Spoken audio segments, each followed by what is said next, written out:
Hey, welcome to this week's author update. Not filmed while I'm driving through, where was I? Montana? Idaho last time? I don't remember. Last week was insane. Let me give you a quick rundown of how insane. It was insane. I drove, I left the house at 2:07 p.m. on Monday and got to Grande Prairie, Alberta, Canada at to where my kids were staying with some wonderful people called the Gurneys at 2:07 p.m. the next day. We left by 3 after doing a number of things and had a good rest of our drive for the rest of the day until night fell, and then we were in a snowstorm after some rain, which wasn't that bad. But it turned into snow at the top of a big mountain range, and it was a whiteout, which we actually tried to drive in for a while, and then we were like, this is terrifying. So we said a prayer and found a quick turnout and pulled over and hunkered down for the night, which set us back some time, but we barely got into Anchorage in time after another whiteout and an entire day of rain and my windshield getting cracked and then leaving my car up in Alaska for my kids to use. I got on a plane 3 hours after we pulled in. So that's a good time. 4 hours? 4 hours after we pulled in. So that was fun. It was quite grueling. Cool. Some fun tidbits though. I ran into some Brazilians from Sao Paulo in Haines Junction. You can't get much more remote than Haines Junction. Spoke to them in Portuguese. They were like, what? We're speaking to somebody in Portuguese in Haines Junction? That was rad. We saw 6 bears. Beautiful, awesome. Tons and tons of moose. Lots of elk and caribou. I saw several owls on my way up as well. And encountered the worst roads I've ever encountered. Not just potholes, but pot crevasses, if you can call them that. It was awful. Northern Yukon, man, they should be ashamed of themselves. Although maybe it's their like border defense. If you can cross these, you deserve to take us. But otherwise, too bad. If you're coming from Alaska to invade Canada for some bizarre reason, it was a mess. It was bad, but it was also blessed. So it was simultaneously the most blessed and cursed trip. I know there are people out there who are like, I've always dreamed of driving to Alaska. Do it. And I may be speaking casually of it, but it's my 4th time doing this trip, between Alaska and Orem, Utah. So there it was. We're down a car. So we now have our 2014, what is it? A GMC Savannah 3500. It's old. It's rickety. It's not 2014. What am I saying? It's 2006. Duh. It's a 2006 GMC Savannah, 12-passenger van.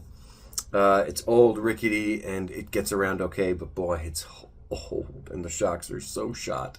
And we have our 1999 Toyota Corolla.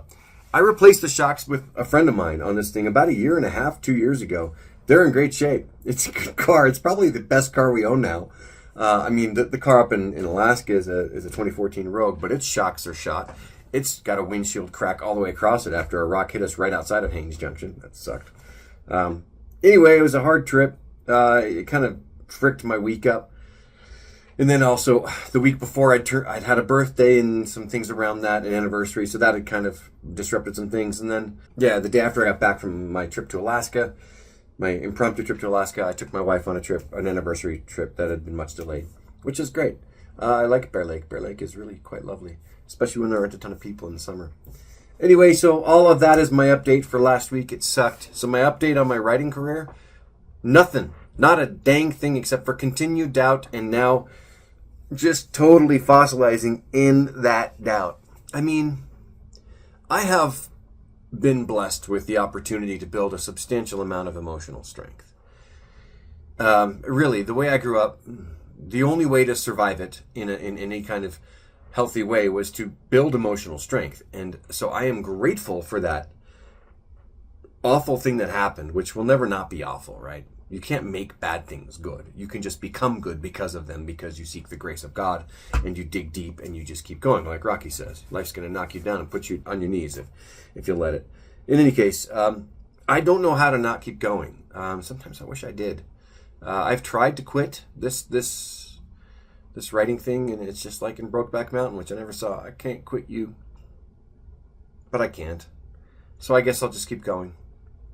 Any words of encouragement I'll take.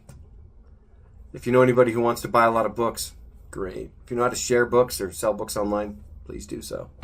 I will take any help I can get at this point. Yeah. So here's what I'm committing for next week's video. One note is, despite, massive disruption for the last few weeks to, everything essentially, I have lost no real progress on my fitness efforts. I'm actually getting plenty of sleep, and I have not lost any of the fat lately, but I have definitely just kept the weight, so that's good. Okay, so commitments for next week's video. I'll just list them. The cover for +1 is going to be ready, and I'll show it to you. I know I've promised that a couple of times. My illustrator's kind of new. She has some other commitments. She's going to get it to me, and that's that. And then I'll show it to you. It'll be fun.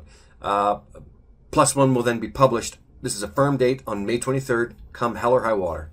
Thereafter, Hold the Heart, I will publish it next. It'll be on June 20th. And then Heart Therapy will be published on June 11th. Those are firm dates. No matter what it takes, I'm going to make those things happen. I need these books out with immediacy. I would publish them all at once, but I've been told that's not something you should do. I don't give a frick. I'm going to do it this way, the way they say it. Try to do it as right as I can. The books are pretty good. They really are. They're certainly better than maybe the average quality level for romance books. And they tick all the marks or boxes for romance books. And I really liked writing them, and I'm going to enjoy writing more if these things actually start going somewhere. And somewhere just means selling without me having to spend a bunch of money on marketing. We'll see how it goes. Tomorrow, I'm going to dive into the edits on the audio for Worlds Apart. I've got, I think, 11 audio files I still need to get to. I'll try to finish them tomorrow. If I don't do them finish that tomorrow, I'll do it Wednesday. It's going to happen. Enough screwing around. It's just time to get to work. I am doing a bunch of landscaping, but I'm nearly done with the biggest project, and I'll kind of just go bit by bit on other stuff. Then I'm going to go back to recording. I'm going to try to finish the Worlds Apart recording this week, the actual fresh new recording this week, and the editing by the end of next week. Yes, I'm still trying to be ambitious, but I have to get this crap done. It's been weighing on me, and it seems like I can't really get a lot of creative stuff done until these projects that are kind of housekeeping, but really important ways to actually increase my income and expand my ability to reach readers are done. And then I'll jump right into Carry Your Heart. And once I get started on that, I'll make a goal.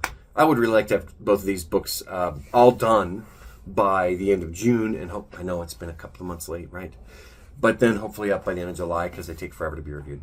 Boy, the editing has been harder than I remembered it being. It's hard, man.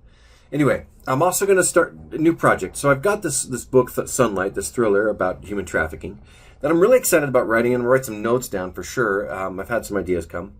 But I'm going to actually set it mostly aside, except for some notes, and I'm going to start outlining a motivational / religious spiritual book.